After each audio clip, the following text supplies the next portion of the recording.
was just a little town that had little to say until the day you came to us. In desperate need, you brought us close to God.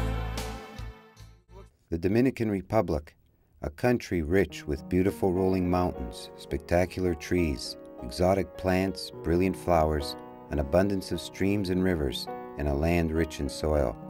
For many North Americans, the Dominican is a getaway paradise with its beautiful beaches and five-star hotels. When you see a country this rich in resource, it's difficult to understand why there is such poverty. No running water, no electricity, insufficient food, public education and health care is always far away, and what little is available is not affordable or sufficient.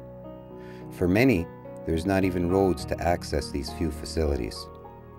The people live in deplorable conditions, in tin and wooden huts and shacks. The two basic necessities of life, food and water, are not easily accessible or available. Some, like this boy, will use a small piece of land behind his family's wooden hut to cultivate for a little bit of food. Many of its elderly will rely on their poor neighbors to provide them with what little they need. Transportation for these people is by foot. A few are fortunate they own a horse. For many of the people who make it into the nearest town, employment is at a bare minimum. Many children who cannot afford education or get to public schools will work in the small towns, shining shoes for a living, washing cars, or begging.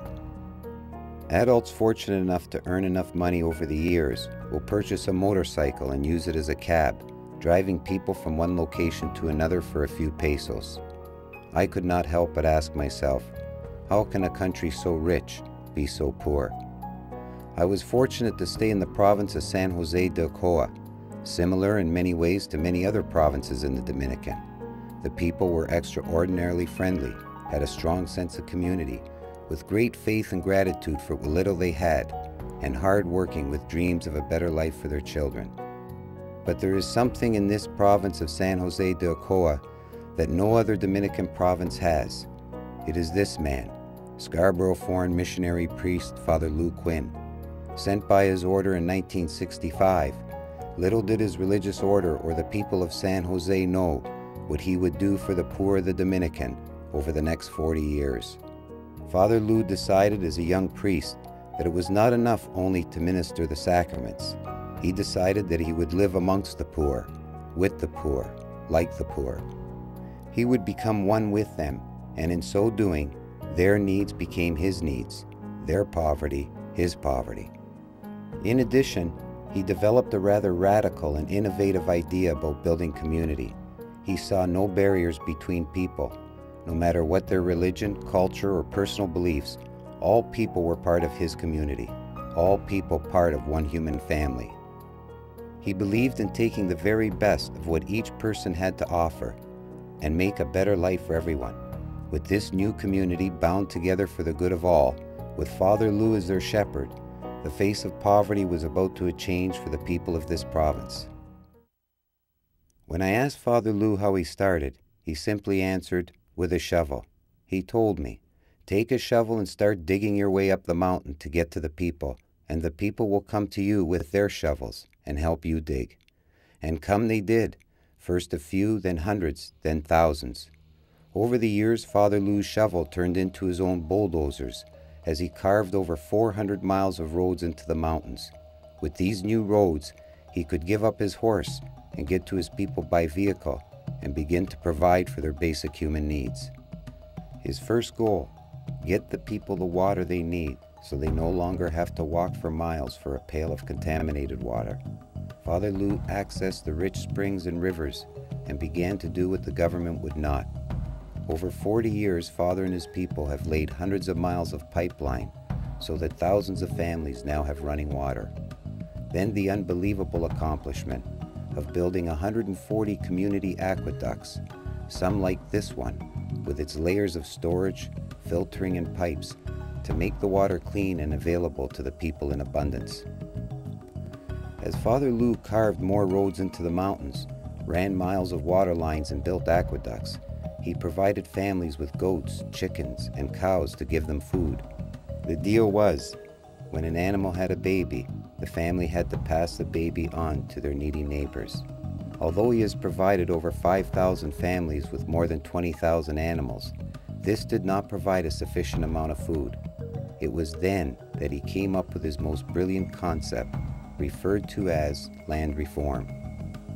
He observed that much of the rich land was owned by wealthy landlords, but because these landlords did not have water, the land remained unused. Father offered them a deal they could not refuse. I will provide you with water. However, in exchange for my water, you will give poor families many parcels of your land so they can grow food. Over 30 mountain communities have been changed because many landowners were quick to sign up, and thousands of poor people were now offered their own piece of land to grow food. With 58 irrigation systems in place, over 13,000 acres of land now grow food. Another 7,000 acres of this land grow organic fruits and vegetables. There were some additional problems. Because some of the land was stripped over the years and much of it was hilly, a great amount of erosion took place. Father solved this by reforestating and conserving over 210,000 acres of land and growing 13 million trees over 40 years. Even more complicated and labor-intensive, he took land and cut into it and created tiers like this, and now the water would not run off and strip the land of its soil.